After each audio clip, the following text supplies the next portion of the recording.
نعمان حیدر کے گھر کے صحن میں خاموشی اور سکون کا راج تھا۔ یہ دوپہر کا وقت تھا جب سورج کی تپش کم ہو چکی تھی اور فضا میں ایک خاص قسم کی خنکی گھل گئی تھی۔ گزشتہ رات کے موسلادھار بارش نے شہر کے گرد و غبار کو دھو ڈالا تھا اور اب ایک ہلکی میٹھی سی ہوا چل رہی تھی جو اپنے ساتھ مٹی اور تازہ پودوں کی مہک لیے ہوئی تھی۔ مکان کی چھت پر بیٹھی چڑیا بھی اس خوشگوار موسم کا لطف اٹھا رہی تھی اور کبھی کبھار ان کی چہچہاہٹ اس سکوت کو توڑتی تھی۔ اس پرسکون ماحول میں سلمان کی امی نے اسے آواز دی۔ امی ایک بہت ہی ذمہ دار اور سادہ مزاج خاتون تھی۔ ان کی آواز میں ہمیشہ ایک خاص قسم کی نرمی اور اپنائیت ہوتی تھی۔ انہوں نے سلمان کو بازار سے سبزی لانے کا کہا۔ یہ بات سن کر سلمان کے چہرے پر ایک عجیب سی مسکراہٹ آ گئی۔ سلمان اپنے والدین کا اکلوتا بیٹا نہیں تھا بلکہ ان کا فخر، ان کے دل کا چین اور بہت ہی مہذب اور فرمان بردار اولاد میں سے تھا۔ وہ کبھی بھی والدین کے حکم کو ٹالتا نہیں تھا۔ ان کے منہ سے نکلے ہر لفظ کو وہ اپنا فرض سمجھتا تھا اور اسے فوراً پورا کرنے کی کوشش کرتا تھا۔ اس کے نزدیک والدین کی خوشی دنیا کی سب سے بڑی دولت تھی۔ سلمان نے فوراً اپنی نیلی رنگ کی پرانی مگر مضبوط سائیکل نکالی۔ اس نے سائیکل کے ٹائروں کو دیکھا، ان کی ہوا چیک کی اور پھر ایک چھوٹے بچے کی طرح کودتا ہوا سائیکل پر سوار ہو گیا اور بازار کی طرف روانہ ہو گیا۔ اس کی سائیکل کی زنجیر سے نکلنے والی ایک ہلکی سی آواز جیسے ایک دھیما سا گیت اس کی رفتار کے ساتھ ساتھ بڑھنے لگی۔ وہ راستے میں آنے والے ہر درخت، ہر مکان اور ہر گزرنے والے شخص کو غور سے دیکھتا جا رہا تھا۔ بازار کا راستہ تھوڑا لمبا تھا اور سلمان اگرچہ ابھی بچہ تھا لیکن اس کے سائیکل کی رفتار تیز تھی۔ لگاتار سائیکل چلاتے رہنے سے اور شاید خنکی کے باوجود کچھ جسمانی مشقت کی وجہ سے اسے ہلکی سی تھکاوٹ محسوس ہونے لگی۔ اس نے سوچا کہ سبزی خریدنے سے پہلے کچھ دیر سستا لیا جائے۔ اس کی نظر سڑک کے کنارے لگے ایک گھنے پیپل کے درخت پر پڑی۔ اس درخت کے شاخیں دور دور تک پھیلے ہوئے تھے اور اس کے نیچے ایک لکڑی کا پرانا مگر مضبوط بینچ پڑا تھا۔ یہ جگہ راہگیروں کے لیے ایک آرام گاہ کی حیثیت رکھتی تھی۔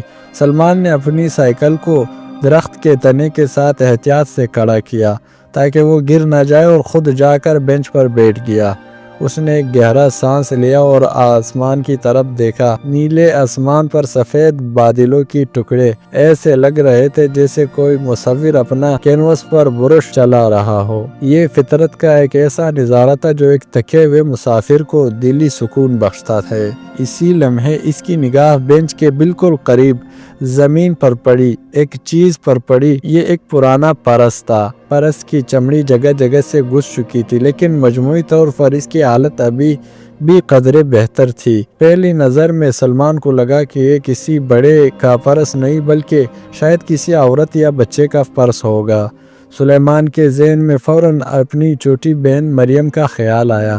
مریم کئی بار اپنی امی سے ایک چھوٹا سا پرس لے کر دینے کی فرمائش کر چکی تھی تاکہ وہ اس میں اپنی چھوٹی چھوٹی چیزیں اور کھلونوں والی سکے سنبھال سکے۔ سلمان نے سوچا یہ پرس اٹھا لیتا ہوں، گھر جا کر مریم کو دوں گا، اس سے وہ بہت خوش ہوگی اور اس کی دیرینہ خواہش پوری ہو جائے گی۔ یہ ایک بچے کی سادہ اور معصوم سوچ تھی۔ سلمان نے جھک کر اس سے پرانے پرس کو اٹھایا۔ اس نے اسے تھوڑا سا جھاڑا اور پونک ماری تاکہ اس میں جمی ہوئی مٹی اور گرد و غبار صاف ہو جائے۔ جب اس نے پرس کو غور سے دیکھا تو وہ بھاری محسوس ہوا۔ وہ متجسس ہو گیا، شاید اس میں کچھ پرانے سکے یا کوئی کاغذ ہو۔ سلمان نے آہستہ سے پرس کا کلپ کھولا۔ اندر کے منظر دیکھ کر وہ ہکا پکا رہ گیا۔ اس کی آنکھیں حیرت سے پھیل گئی۔ پرس کے اندر وہ معمولی سکے یا کاغذ نہیں تھے بلکہ ایک چمکدار سونے کا ہار پڑا تھا جو اب تاب سے نظروں کو خیرہ کر رہا تھا۔ اس ہار کے ساتھ ساتھ کچھ دوسری قیمتی جویلری کے چھوٹے ٹکڑے بھی موجود تھے۔ یہ ایک بہت بڑی رقم اور قیمتی اثاثہ تھا۔ کسی بھی بچے کے لیے سونے اور جواہرات کی چمک ایک غیر معمولی کشش رکھتی ہے۔ سلمان کے دل میں ایک لمحے کے لیے خوشی کی لہر دوڑ گئی۔ اس نے سوچا واہ، یہ تو کتنی قیمتی چیز ہے، اگر میں یہ امی کو دوں تو شاید وہ مریم کے لیے نیا پرس خرید دے اور میرے لیے نیا کھلونا۔ مگر سلمان کے دل میں یہ خیال صرف ایک لمحے کے لیے آیا اور وہ فوراً ہی چلا گیا۔ اس کی تربیت، اس کی والدین کی سکھائی ہوئی امانت داری اور اس کی اخلاقی ذمہ داری کا احساس اس خوشی پر غالب آ گیا۔ وہ جانتا تھا کہ یہ اس کی ملکیت نہیں، یہ کسی پریشان حال شخص کی محنت یا اس کی قیمتی یادگار ہو سکتی ہے۔ سلیمان نے فرس کو دوبارہ بند کیا اور پھر اپنی جیب میں ڈال لیا۔ وہ بینچ پر سکون سے بیٹھ گیا۔ اس نے آسمان کی طرف دیکھا اور پھر اپنے ارد گرد کے ماحول پر نظر ڈالی۔ اس نے کچھ دیر سوچا، یہ کسی کی بہت بڑی ضرورت ہوگی یا شاید کسی کی ساری جمع پونجی۔ وہ جانتا تھا کہ یہ پرس ایک اصلی مالک تک پہنچانا اس کا فرض ہے۔ اس نے اپنے آپ سے وعدہ کیا اور طے کر لیا کہ وہ ہر حال میں اس پرس کے مالک کو تلاش کرے گا۔ اس نے دل ہی دل میں دعا کی کہ مالک جلد مل جائے۔ اب اس کا سفر کا مقصد صرف سبزی خریدنا نہیں تھا، بلکہ ایک امانت کو اس کے حقدار تک پہنچانا بھی تھا۔ اس کا دل پہلے سے زیادہ پرعزم اور مضبوط تھا۔ سلمان نے فرس کو احتیاط سے اپنے جیب میں رکھا۔ اس کا دل عجیب سے بے چینی اور جوش کے ملے جلے جذبات سے دھڑک رہا تھا۔ وہ اٹھا، اپنے سائیکل نکالے اور سستانے کے بعد بازار کے طرف روانہ ہو گیا۔ اب اس کی رفتار پہلے سے زیادہ دھیمی تھی، کیونکہ اس کی نظریں راستے کے دونوں اطراف ہر گزرنے والے شخص کے چہرے اور ہر کونے پر کسی پریشان حال شخص کو تلاش کر رہی تھی۔ وہ ابھی تھوڑا سا ہی آگے بڑھا ہوگا کہ اس کی نظر سڑک کے کنارے ایک پیڑ کے پاس بیٹھی ایک پریشان حال بوڑھیا پر پڑی۔ اس بوڑھیا کی عمر لگ بھگ 60 سال کے آس پاس ہوگی۔ اس کے چہرے پر جھریوں کا جال تھا اور اس کی آنسو اس کے غربت اور پریشانی کی گواہی دے رہے تھے۔ وہ زمین پر جھکی ہوئی تھی اور اپنے ہاتھوں سے کچھ تلاش کر رہی تھی۔ اس کے منہ سے دبی دبی سسکیاں نکل رہی تھی جو ایک بچے کے دل کو بھی غمگین کر دے۔ سلیمان کا دل غمگین ہو گیا۔ ایک شدید شک اس کے ذہن میں پیدا ہوا، کہیں یہ پرس اسی بڑھیا کا ہی تو نہیں؟ اس نے احتراماً اپنی سائیکل بڑھیا کے قریب روکی اور سائیکل سے اتر گیا۔ اس نے نہایت تہذیب سے ادب کے ساتھ کھڑے ہو کر بڑھیا سے دریافت کیا۔ اس کی آواز میں معصومیت اور ہمدردی تھی۔ اماں کیوں رو رہی ہو؟ سلیمان نے نرم لہجے میں پوچھا۔ کیا گم ہو گیا ہے؟ میں آپ کی کیا مدد کر سکتا ہوں؟ بڑھیا نے اپنا چہرہ اوپر اٹھایا۔ اس کی آنکھیں سوجی ہوئی تھی اور چہرہ آنسو سے بھیگا ہوا تھا۔ اس نے اپنے آنسو پونچھتے ہوئے ایک ٹھنڈی آہ بھری اور جواب دیا، ارے ننھے بچے، کیا بتاؤں، میرا تو سب کچھ لٹ گیا۔ میرا بیٹا شدید بیمار ہے۔ بڑھیا نے روتے ہوئے بتایا، اس کے علاج کے لیے میرے پاس کچھ نہیں بچا۔ میں گھر کا جو کچھ سامان بچا تھا وہ سب بیچ کر کچھ پیسے جمع کرنے جا رہی تھی کہ پریشانی کے سبب میرا فرس گم ہو گیا۔ اسی میں میری ساری امیدیں تھی، بس اسی کو تلاش کر رہی ہوں۔ یہ سن کر سلمان کا شک یقین میں بدلنے لگا۔ وہ سمجھ گیا کہ یہ کوئی عام گمشدہ چیز نہیں بلکہ اس مجبور ماں کی آخری امید ہے۔ سلمان نے اب باتوں باتوں میں مزید تفصیل جاننے کی کوشش کی۔ اس نے پوچھا، اماں جی، اس پرس میں کیا تھا؟ اگر آپ بتا دیں تو شاید میں مدد کر سکوں۔ یہ سوال سن کر بڑھیا کے چہرے پر آس و امید کے آثار نمایاں ہو گئے۔ اسے لگا کہ شاید یہ بچہ اس مشکل کو حل کر سکتا ہے۔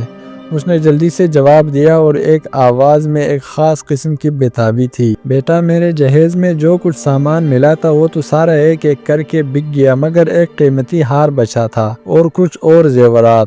میں اس کو بیچنے جا رہی تھی کہ گم ہو گیا۔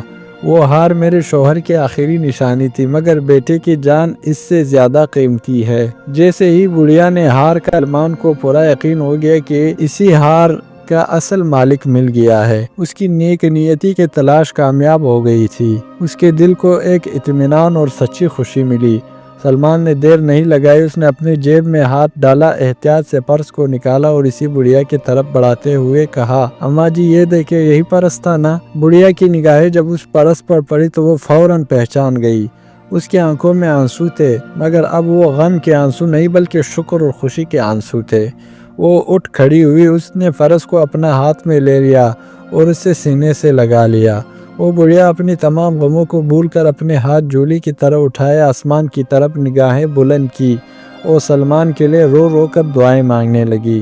وہ دعائیں ایسی تھی ایک سچی ماں کی ممتا اور ایک پریشان حال شخص کا دل سے نکلا ہوا شکرانہ شامل تھا۔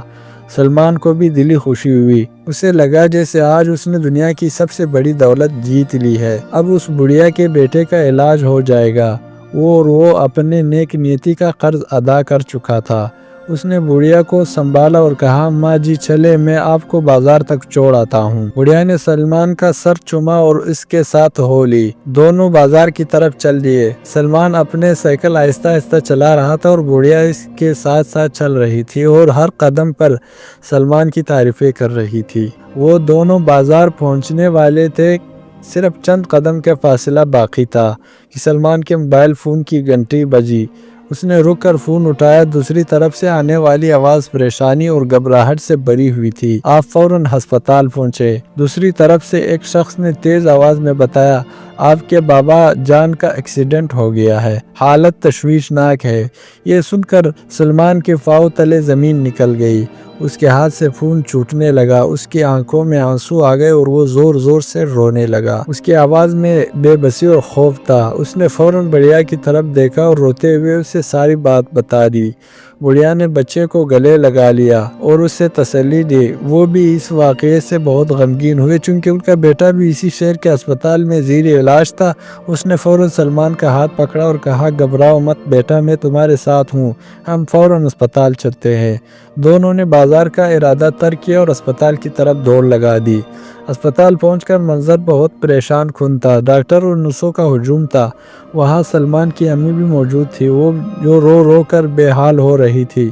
ڈاکٹر نے بتایا کہ سلمان کے ابو جان کی طبیعت کنٹرول سے باہر ہے، ان کا فوراً علاج آپریشن کرنا پڑے گا ورنہ ان کی جان بچانا مشکل ہو جائے گی۔ ڈاکٹر نے آپریشن کے لیے درکار رقم بتائی، کم از کم 1,00,000 روپے کی ضرورت ہوگی۔ سلمان کی امی کا چہرہ فک ہو گیا۔ ان کے پاس اتنی بڑی رقم موجود نہیں تھی۔ سلمان پریشان تھا۔ اسے کچھ سمجھ نہیں آ رہا تھا کہ وہ اتنے پیسے کہاں سے لائے۔ اس کا باپ اس کے سب سے بڑی طاقت موت اور زندگی کے کشمکش میں تھا اور وہ کچھ نہیں کر سکتا تھا۔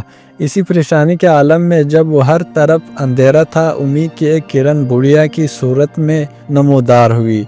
بڑھیا نے آگے بڑھی اور سلمان کو تسلی دی۔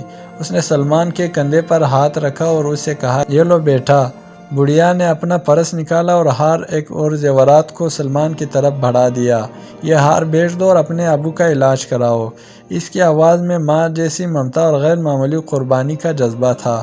بیٹا اب مزید دیر نہیں ہو سکتی، میرے بیٹے سے بھی آپ کے بابا جان کی زیادہ قیمتی ہے جان، کیونکہ آپ نے میرا فرض دے کر اپنا فرض پورا کیا اور اب میرا فرض ہے کہ میں تمہاری باپ کی جان بچانے میں تمہاری مدد کروں۔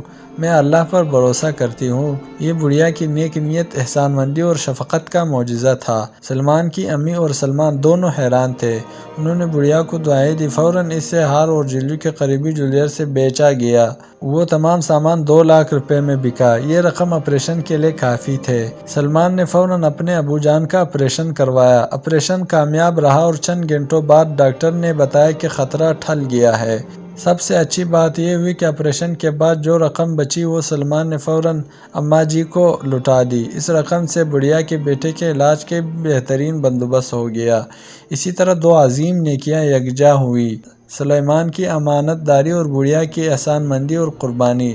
نہ صرف سلمان کے والد کی جان بچ گئی بلکہ بڑھیا کے بیٹے کی بھی نئی زندگی ملی۔ سلیمان کو اپنی نیک نیتی اور اچھائی کا بدلہ دنیا کی بہترین اور انمول انداز میں مل گیا۔ وہ سمجھ گیا کہ نیکی کبھی رائے گاہ نہیں جاتی اور یہ ایک ایسا قیمتی ہار ہے جو ہمیشہ چمکتا رہتا ہے۔ دوستو، یہ کہانی آپ کو کیسی لگی؟ کمنٹس میں اپنے رائے کا اظہار ضرور کیجیے گا۔ ہمارے چینل کو سبسکرائب کر دیجیے گا۔ ویڈیو دیکھنے کا بہت بہت شکریہ۔ السلام علیکم ورحمۃ اللہ وبرکاتہ۔